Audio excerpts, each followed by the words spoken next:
Rivalstvo in prevzetnost sta kot dva črva, ki slabita cerkev. Delovati je potrebno ravno nasprotno, v duhu ponižnosti in sloge, ne da bi iskali lastne interese.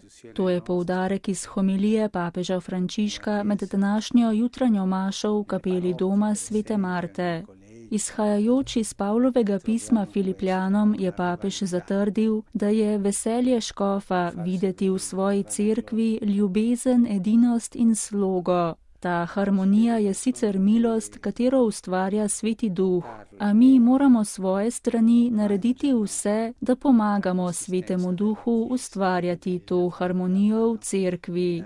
Zato Pavel Filipljane povabi, naj ne delajo ničesar iz prepirljivosti in slavohlepja, naj se ne borijo drug proti drugemu, naj se ne postavljajo kot boljši od drugih.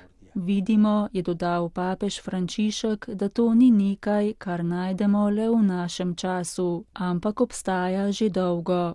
Quante volte nelle istituzioni nostre, nella Chiesa, nelle parrocchie per esempio. Kolikokrat najdemo to v naših institucijah, v cerkvi, v župnijah ali na primer med sodelavci. Rivalstvo, postavljanje, prevzetnost. Vidi se, da gre za dva črva, ki razjedata trdnost cerkve, jo slabita. Rivalstvo in prevzetnost nasprotujeta harmoniji in slogi. Namesto njiju Pavel priporoča ponižnost. V ponižnosti imejte drug drugega za boljšega od sebe. Tako je čutil tudi Pavel sam, ki se ni imel za vrednega, da bi se imenoval apostol. Menil je, da so drugi boljši od njega.